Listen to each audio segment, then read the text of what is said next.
The views and opinions expressed on this program are not necessarily those of this station, JVC Broadcasting Management, or its sponsors. With so many people living longer, the fear of outliving your money becomes a reality for many of us. Will I be a financial burden? Will I outlive my money? How will I be remembered? My name is Neil Himmelstein, president of Main Street Planning Group. Please contact me by visiting mainstreetplanninggroup.com. That's mainstreetplanninggroup.com, or call 631-647-4694. I will introduce you to strategies that will guarantee you will not outlive your money, that can guarantee you will not be a burden on your loved ones. Through a collaborative approach, we will uncover solutions that offer tax-efficient strategies, lifetime income, and legacy planning, choice, organization, direction, and education. That is the code we stand behind. Contact mainstreetplanninggroup.com. That's mainstreetplanninggroup.com, or call 631-647-4694. And listen to me every Friday at 3 p.m. as I host the Main Street Code for Financial Success, right here on 103.9 LI News Radio.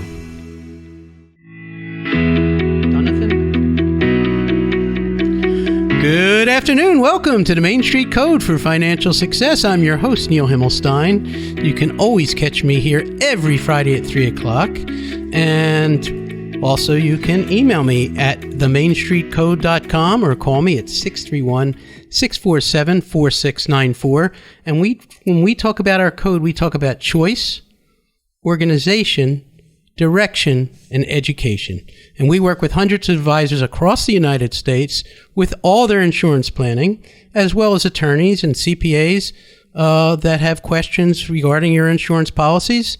And we also help you, clients, help you with your financial plans and make sure that that aspect of your plans is protected. And that's where we strive. And today I'm very fortunate to have with me my guest, Laura Dunathan. Laura? Hi, Neil. How are you? Terrific. Thank you. Laura's an attorney, estate planning attorney in Riverhead, a nice local attorney who I just met, yet we're in the next town. And, you know, it's bizarre that we haven't met. We live a mile away from each other. A mile away from each other, and we know the same people, which is funny. So it's always good to know the same people. And tell us a little bit about your practice and about yourself. Sure. I'm an elder law estate planning attorney in Riverhead. I actually just started my own practice with a partner of mine, Amory Goodale. So we're known as Dunathan Goodale. Okay. We've been together, Amory and I have been together practicing for 23 years. Wow. And the last 3 years out on our own business, our own venture. It's great. That's exciting. No, it's terrific. And what I love about you is I like working with women estate attorneys for one reason. And you know, it's not a bias. My bias is that I find that women estate attorneys show more of an emotional and empathetic attitude towards their people that they work with. And I think that's so important. When you're doing your estate planning, it's very personal. Yes, it's very personal. And you have to have compassion. It's very important. And the client needs to feel that connection. And right. I have a connection with all my clients. I just love them all so much. No, I know that, and I'm very excited that one of my clients is now using you because it's, you know, it's an emotional journey. Yeah. I mean, and I think people are scared to go to an elder attorney, a state attorney. They're scared to make a will. And what kills me, what bothers the heck out of me is I'm watching TV and I hear, do a will online, wills and trusts. I forgot what it's called. LegalZoom, right? LegalZoom or this or that, and you're going to do your own will. Tell me some of the pitfalls of doing your own will. Well, you know, your will or revocable trust can be so tailored. To use the documents online, you're not going to get the degree of specificity. All right. So when clients come to me, I just want to leave everything to my kids. Okay. Let's talk about your kids. You know, how are they? How are they with money? How is their health? Do they have intellectual disabilities? There are so many questions that you need to ask. Or clients will say, I just want to leave some money to a grandchild. Okay. How old is that grandchild? You know, any money that's left to a grandchild under 18, whether that be through a will, through retirement benefits, anything, you have to have a guardian appointed to control that money. Right. Yeah. So it's really important to speak with an attorney who's going to get to know you. Right. And know the details of your family and the intricacies, because there are so many variations of how money passes to children. Absolutely. And also there's a lot of legal things that you may think you know from a document, but occur that may not go to your wishes. Right. And tell, in Suffolk County. Oh, well, let's talk about Suffolk County for a little while. Suffolk County, when we used to probate a will, it would take 6 weeks to get an executor appointed, so that executor now has control over your assets and can start paying the bills and making sure, if you're going to sell the house, whatever needs to be done, move investments around. If the market turns, they're able to control that. It's now taken about 5 to 6 months to get an executor appointed. Wow. Yeah. So, well, why do you need an executor appointed? I'm leaving everything to my kids, and good I don't have a question. will. And Good why do I need that? Yeah, because that's what the law says. In order for somebody to step into your shoes on your death, assets that are in your individual name have to be controlled by the executor, and the court oversees the executor and makes sure that everything is distributed in accordance with the will. So, okay, I do a will online. I don't have it. You were telling me before we talked that, and I know this to be true, it has to be witnessed by 2 individuals. Right.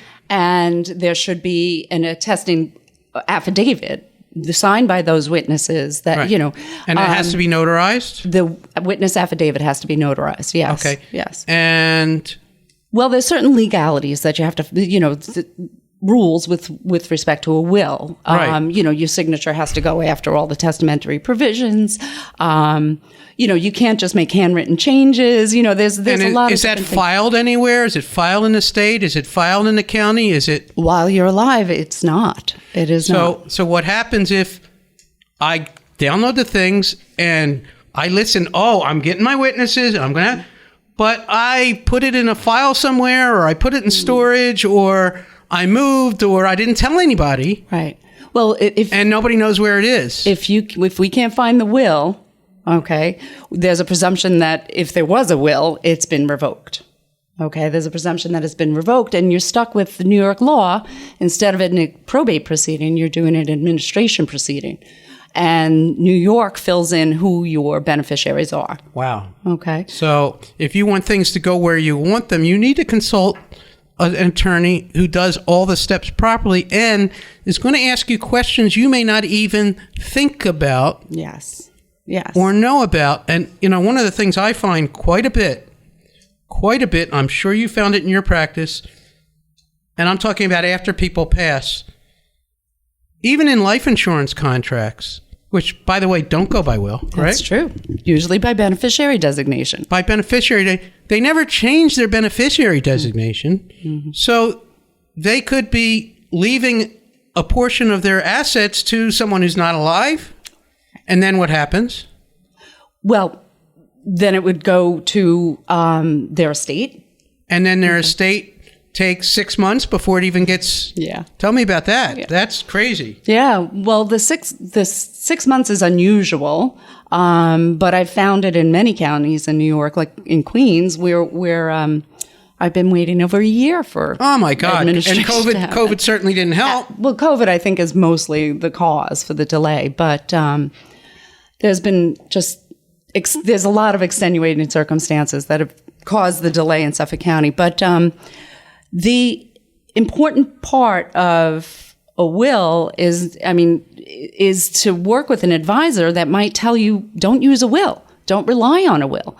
Now, as a general practice, I go through the assets with my clients of what they have, and then we check beneficiary designations. I make sure sometimes clients don't necessarily know that the will doesn't control everything. Right. The life insurance passes by beneficiary designation. Retirement assets pass by beneficiary designation. So you need to understand what the will does and doesn't control. Right. And, when you have a house on Long Island, which can be very valuable, and sometimes the most valuable asset, you might be better served with a revocable trust as opposed to a will. And after the break, we're going to go break in about a minute, but we're going to talk more about that. But you said something very interesting. What happens during that 6 or 8 months or however, or year before this all gets negotiated? There's something going. Yeah. Who's paying the bills? Who's paying the bills? Exactly. Who's taking care of the house? Who's taking care of this? Who's taking care of that? Yeah, can be a problem. And when you have extended families now that live all over the world or all over the country, I mean, it used to be when I was growing up, or actually before my parents, they lived with their parents. It was kind of like everybody lived nearby. Now, everybody's all over the place. It's insane. Yeah, right? That's a good point. Yeah. And somebody's laying out the money to pay keep the house going. Crazy. Yeah. You're listening to the Main Street Code for Financial Success, and I'm your host, Neil Himmelstein, and I'm with Laura Dunathan. And how do you get a hold of you? Easy. Just give me a call, 631-727-0923. Excellent. And we're going to be right back and talk more with Laura about all the issues about wills and trusts and estates, and we're going to talk about some other stuff too. But I think it's fascinating. So thank you, and we're going to be right back. Thanks again.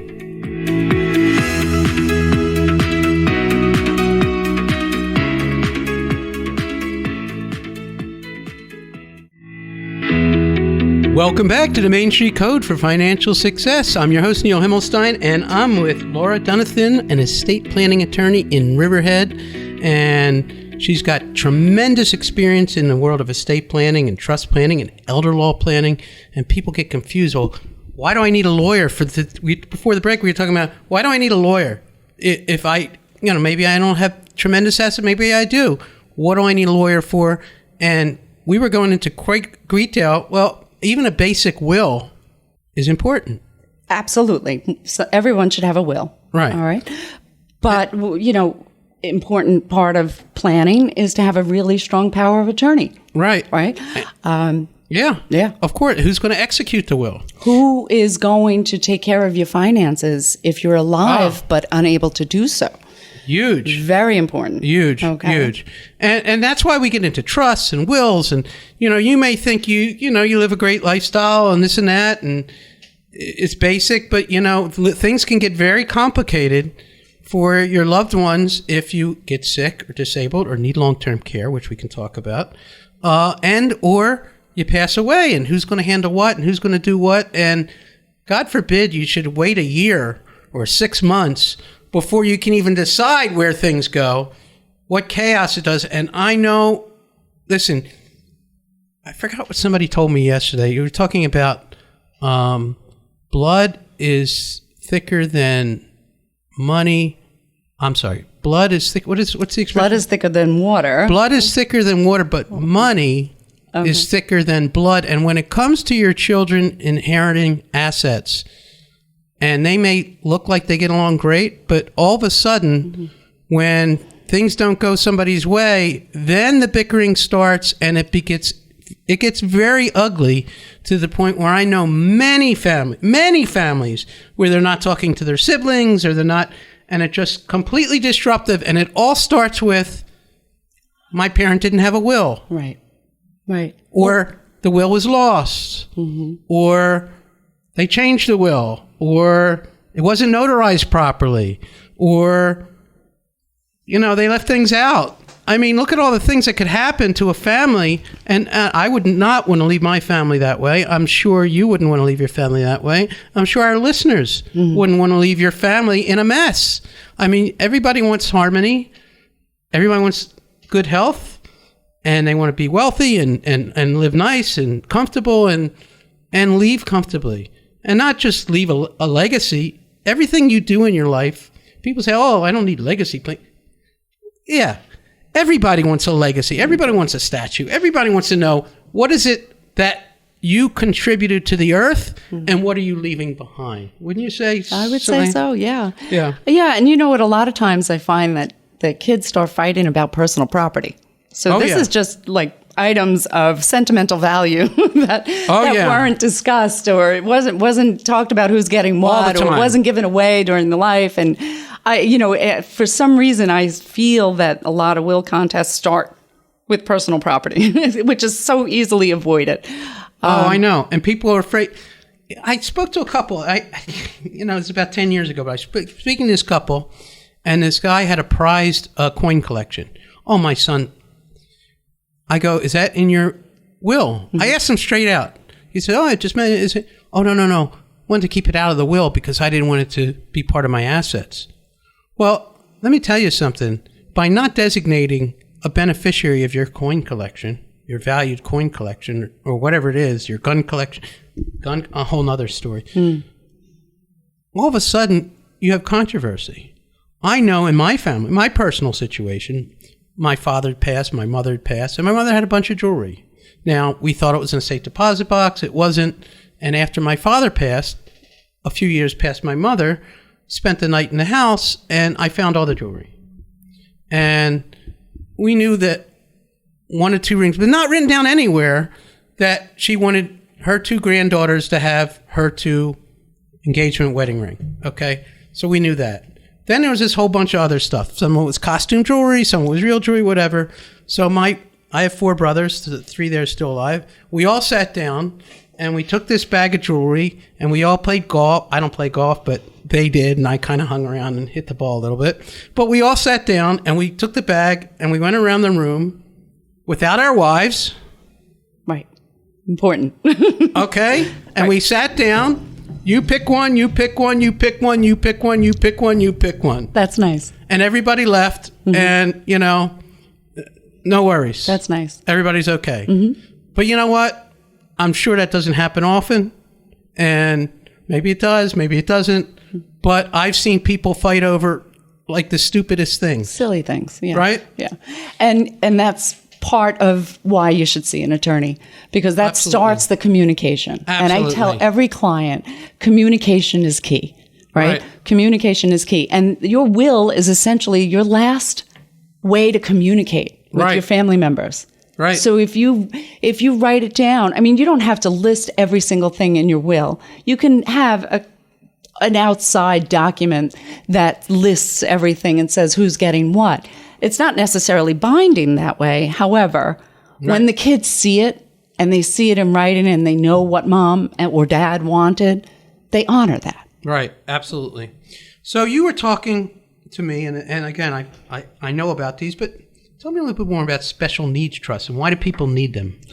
Well, another good reason why you shouldn't go to LegalZoom for a will is because you need to protect your heirs. You need to protect your heirs if your heirs are, God forbid, disabled in some way, or they themselves, people are living longer nowadays and living to 106. Right. Right. Now their children are going to be in their 80s or even 90s. Who knows? Right. They might be in a nursing home. Right. Now they're getting an inheritance that's going to jeopardize their eligibility for Medicaid. Right. So every standard will that I draft has a catch-all supplemental needs trust. Any beneficiary is disabled or receiving government benefits in some way, instead of their inheritance going outright to them, it goes into a trust, which can be used for everything that the government isn't providing. That's so important. And even if it's a couple and one of them becomes mentally impaired and needs a nursing home or something like that, you might want a special needs trust because that will protect you from having to pay how much for a nursing home around here or assisted living? Anywhere between $16,000 and $18,000 a month. $16,000 to $18,000 a month, or what I like to say is between $400 and $500 a day. A day. And one of the areas I'm deeply concerned about is I volunteer with the Alzheimer's Foundation. I'm very cognizant of dementia and stuff. I've had it in my family, and everybody I know has had some member in their family that's suffered cognitive issues. As a matter of fact, one of the statistics from long-term care insurance companies is 51% of all claims are due to mental dementia or Alzheimer's. 51%. And what does that mean? It's not a 2-year claim. It's not a 3-year claim. On average, if it's Alzheimer's, it's 14 years. 14 years. Now, not everybody's going to go to a nursing home right away. You're going to try everything to avoid the bad place. But even that can get very expensive. And even that can run into big, big bills. And that's why we advocate policies, insurance policies, And one of the preconceived notions from most attorneys I talk to and insurance professionals and people is they don't address long-term care because it's too expensive. It's too expensive, yes. But what I always tell my clients is if you can afford it, and most of them can, if they shop, what the average age to get, the best age to get a long-term care insurance policy is 59. No, right? or earlier than that. Oh, really? We're doing 40s and everything. It's not just long-term care; it's hybrid policies. Oh, but the idea is it's not an expense; it's a reallocation of your assets. It's putting your assets together in the right way to cover that area of exposure. Mm-hmm. So you're listening to the Main Street Code for Financial Success, and we're running out of time, unfortunately. So I'm really enjoying my conversation with Laura.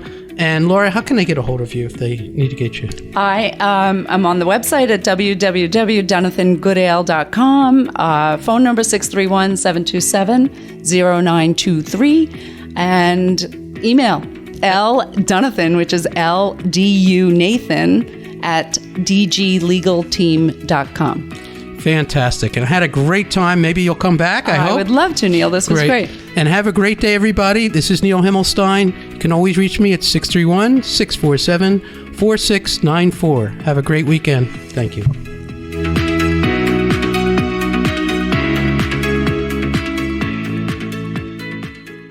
The views and opinions expressed on this program are not necessarily those of this station, JVC Broadcasting Management, or its sponsors.